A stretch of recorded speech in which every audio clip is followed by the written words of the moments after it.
E aí, gente, meu nome é Bruna, eu tenho 29 anos e eu sou mestrande de psicologia. Eu tô indo pro 4º semestre agora e vou falar pra vocês um pouquinho de como é que é a faculdade. A faculdade de psicologia são 5 anos, então são 10 períodos, 10 semestres, depende de como vocês falam aí.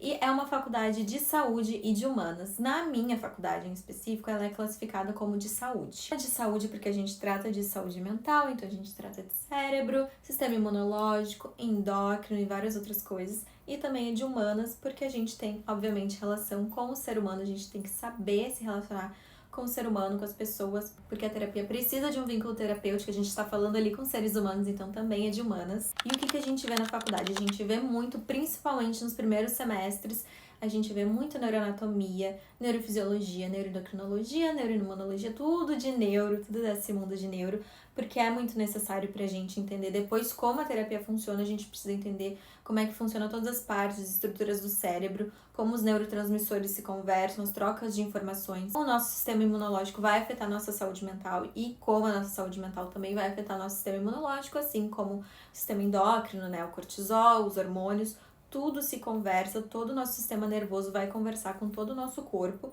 Então é muito importante que a gente saiba bastante esses assuntos, porque depois na terapia vai ser extremamente importante e aí a gente vai ver por que a terapia funciona. Outra coisa que as pessoas confundem, psicólogo não dá conselho. Alguns psicólogos, dependendo do vínculo terapêutico que eles têm com o paciente e se eles sentem que cabem, vão sim dar alguns conselhos, mas o nosso papel não é esse, gente. A gente vai auxiliar o paciente, a gente vai psicoeducar ele, explicar como que o cérebro funciona, por que ele está se sentindo dessa forma, e também a gente vai perguntar, porque, gente, perguntar pro paciente parece uma coisa muito óbvia, mas não é, tá? Tem psicólogos por aí que simplesmente pensam que sabem o que o paciente está sentindo e era isso, mas não. A gente também pergunta pro paciente se faz sentido o que a gente tá falando, o que ele tá sentindo pra gente trabalhar baseado no que ele sente, e não a gente impor alguma coisa que muitos psicólogos fazem por aí. Mas isso é uma pauta para outro vídeo. Então, para resumir, não, a gente não aconselha, a gente auxilia, ajuda a tratar e às vezes a gente pode dar um conselhozinho que outro, mas a ideia não é essa. Na faculdade a gente também tem muito trabalho em grupo, porque, como eu falei, é uma faculdade também de humanas, então a gente tem que aprender a se relacionar com o ser humano, que é difícil.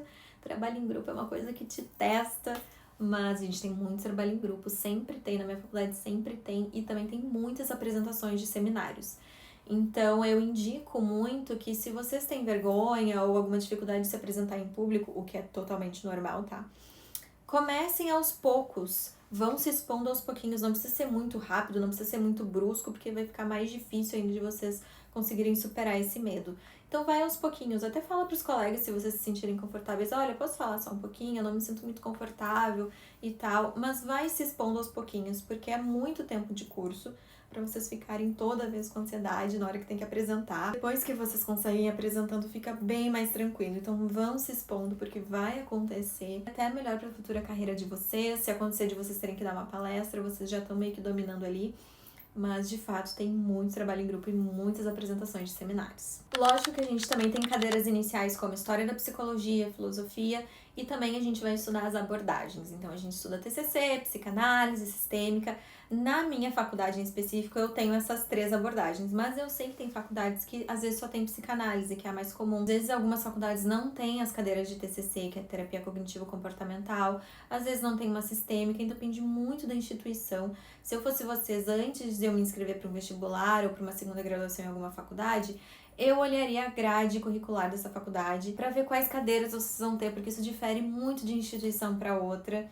Eu escolhi a minha específica porque tinha as 3, que são as mais famosas, psicanálise, TCC e sistêmica, para eu ver todas direitinho. A gente vai aprender como aquela abordagem entende a saúde mental, entende como é o tratamento, como são os transtornos de acordo com aquela abordagem, porque quando a gente for atuar, normalmente tu vai precisar de alguma abordagem, só se tu for para uma psicologia hospitalar, uma psicologia social, organizacional, aí vai ser um pouquinho diferente, mas se a gente for para a clínica, a gente vai precisar de uma abordagem. Então, como eu falei, não tem só a psicologia clínica, né? Então tem organizacional, hospitalar, jurídica, escolar, social, que mais? Tem várias áreas na psicologia. Eu acho que eu vou ir pra clínica, que é o que eu gosto muito, mas tem essas outras também, não tem só clínica. Também vão ter os estágios, que normalmente são 2 tipos de estágio, um é o básico e o outro é o profissionalizante.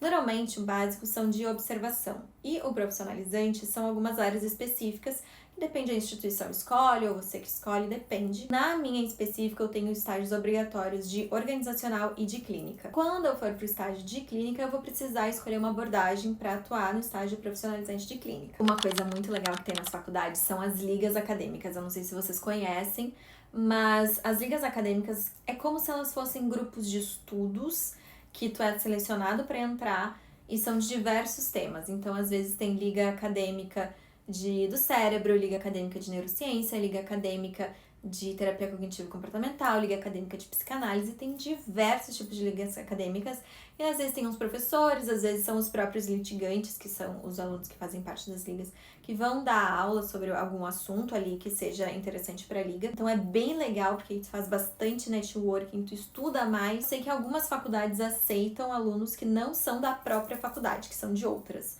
E até onde eu sei tem que passar por um processozinho seletivo e tal, mas é bem legal para ganhar networking, conhecer gente nova e estudar mais, é bem legal. Eu sempre indico, eu quero fazer um esse ano. Tô na dúvida entre dois, vamos ver qual que eu vou fazer, não sei. Em algumas universidades vão ter laboratórios de anatomia, então algumas universidades vão ter o órgão mesmo para estudar e tal. Na minha eu não tive. O meu laboratório de anatomia foi um pouquinho diferente, a gente tinha os objetos, mas não era o órgão em si. E a gente também aprendeu a fazer com massinha e tal. Depois olha lá no meu TikTok que tem um vídeo sobre. E foi bem legal. A gente também teve um laboratório de microscópio, que a gente viu uma parte de um cérebro de camundongo, gente. Sim, nunca achei que eu ia ver isso na minha vida. Mas sim, a gente viu os núcleos da base ali do cérebro, enfim, muito legal. Então, algumas faculdades vão ter alguns laboratórios, então também é legal tu ver na tua faculdade se tu vai ter algum laboratório e tal, porque eu acho bem interessante também. E outra coisa muito legal são os congressos, gente. Os congressos de psicologia são muito legais, porque assim, a gente aprende muito na faculdade, tá? Mas psicologia é uma área tão grande, são tantos conteúdos que a gente não consegue ver tudo na faculdade, não adianta. Então, ir em congressos, a gente se atualiza, a gente aprende mais profundamente sobre determinado assunto e tem congressos de tudo que é tipo. Congressos, simpósios, jornadas, palestras, tem tudo que vocês podem imaginar no Brasil inteiro. E é muito legal. Ano passado eu fui numa jornada e eu fui num congresso, foram bem legais. E esse ano eu também quero ir num congresso de novo. Todo ano eu quero ir em congresso, tá? Porque é muito legal. Também vale muito a pena também pra networking, né? A gente conhece gente nova, conhece profissionais novos, ou até aquele profissional que tu quer muito assistir. Às vezes ele tá no congresso, então é muito, muito legal também. Pra quem não sabe, a faculdade normalmente precisa que a gente preencha horas complementares. E congressos ajuda muito a preencher horas complementares. Tô no 4º semestre, tá? Eu tô indo pro 4º semestre e eu já preenchi metade das minhas horas complementares. Porque desde o 1º semestre eu tava aqui, ó, fazendo 500 horas complementares. Até curso online é legal de fazer. Também curso online aceita, dependendo se ele tem uma carga horária e ele tem um certificado legal também de horas complementares. Mentorias também são legais de horas complementares. Tem várias coisas, viu? Uma dica que eu tenho que dar pra vocês: façam contato com os professores de vocês. Tenham interação com os professores, porque eles são a primeira porta pra te indicar pra algum estágio, pra te indicar profissionalmente depois quando tu estiver na tua carreira. E eles são os primeiros que sabem do teu desempenho em sala de aula, então seja legal com os professores, interaja com eles, faça contatos, que vai ser muito importante pra vocês. E esse foi o vídeo, espero que vocês tenham gostado, me siga nas redes sociais e até o próximo vídeo. Beijo!